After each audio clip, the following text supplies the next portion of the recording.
Okay, last week I forgot to record the story, so I don't know what I'm going to do now. So, okay, let me turn the camera around here so we can get a look at the book.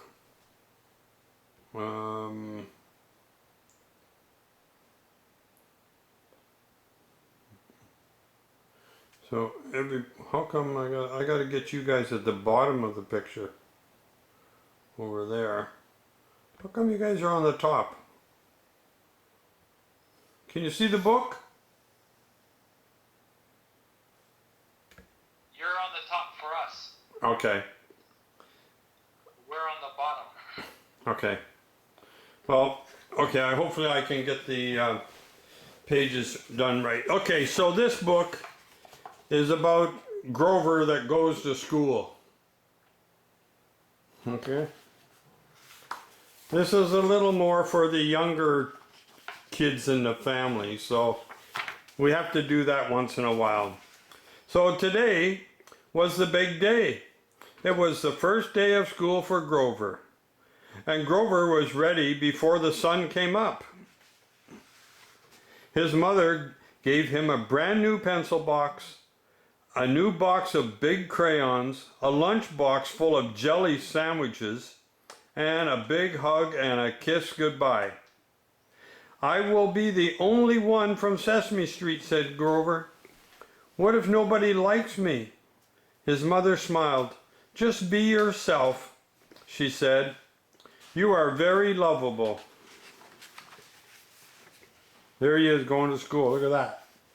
But Grover was not so sure. He walked slowly to school.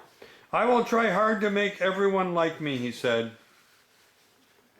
At school, the teacher gave all the children a big hello. "My name is Mr. Lester," he said. "And what are your names?" So they're all lined up in chairs. Oh, this book is very old.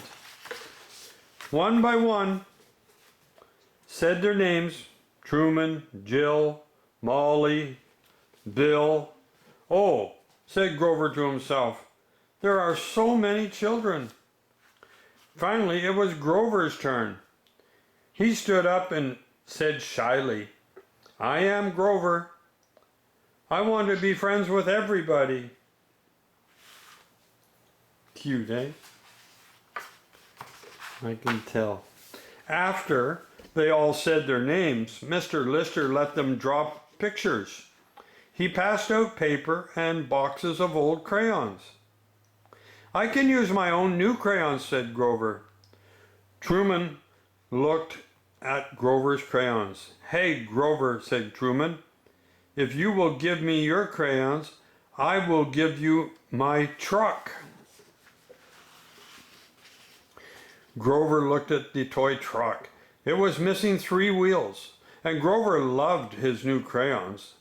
"Oh dear," Grover said to himself, "if I say no, Truman will not like me." So he gave his crayons to Truman and tried to play with the truck. Bumpity bump bump went the truck. It was not much fun. I guess not, with no wheels. Soon Mr. Lister said, "Time for milk and cookies, but before you eat, you must clean up." Then Mr. Grover had an idea. "You can eat right now," he said to the children near him. "I, Grover the cleaner-upper, will put everything away." The children ran to the cookies. "Thanks, Grover," they shouted. Well, that was nice of them. Grover cleaned up the crayons, the lumps of green clay, and the blocks on the floor. "Now I will get my cookie," said Grover happily. But all the cookies were gone. "Oh no, we forgot to save one cookie for Grover," the children said. "It is okay, I do not mind," said Grover sadly. Well, I guess he didn't like that after all. Soon it was time to play outside. "I will ask my new friends to play hopscotch with me," said Grover. But they were already jumping rope. "You can turn the rope for us," said Jill. Grover did not want to turn rope, but he said, okay, so he helped. Finally, it was time for lunch. Grover opened his lunchbox. Truman watched him. If you give me your jelly sandwich, I will give you my bologna, said Truman. Grover did not like bologna, but he said, okay. Suddenly tears began rolling down Grover's furry face.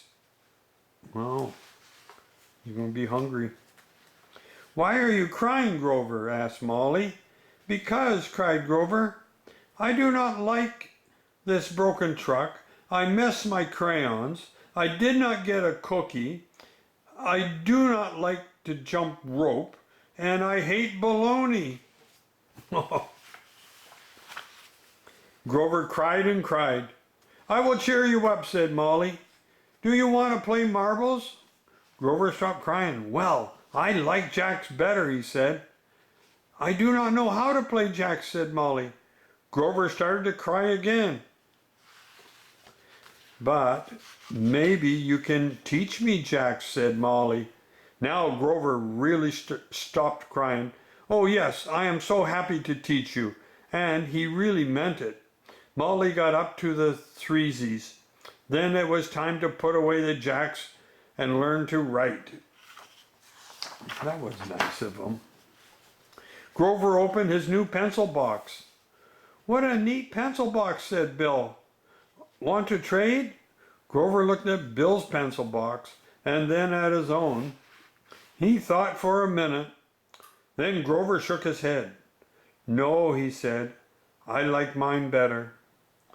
Okay, said Bill. And he was not mad. Grover was so happy. He smiled at Bill. Do you like jacks? Asked Grover. My favorite game, said Bill. Mine too, said Grover. So guess what? He got a new friend. Look at that. They're good friends. See how that works out? After school, Grover, Bill, Molly played jacks. Then Grover ran home. I have 2 new friends, he told his mother. Look, he's happy. 2 new friends in one day, she said. That is a lot. It sure is, said Grover. And the end. There's his lunch box, pencil box, crayons. Isn't that kind of neat? You guys get the story about sharing and helping each other. That's what it's all about, guys. A nice little book with a nice little message. Thumbs up. Leah, Sydney, Lennox, Opa. Opa's got 2 thumbs up. Two Opa thumbs. Oh, 2 for Leah, 2 for Sydney, and 2 for Lennox. Oh, only 1 for Lennox. Oh, 5 fingers. 5 high. High 5. All right, guys. I hope you enjoyed that. It was fun. I had just as much fun as you. Look, I have another one, but I don't think we have time. But this one is called The Pet Show. And maybe we'll look at that next week. How about that? Your mic is... Somebody muted the mic. That's Sydney. Sydney. Okay, good night, Lennox. Good night, Leah. Good night, Sydney. Good night, honey. Good night, Simone, Claudio. Okay, guys. Bye, honey. Bye. See you, George. You. All right, guys. Bye, guys. Thanks for watching. Bye, guys.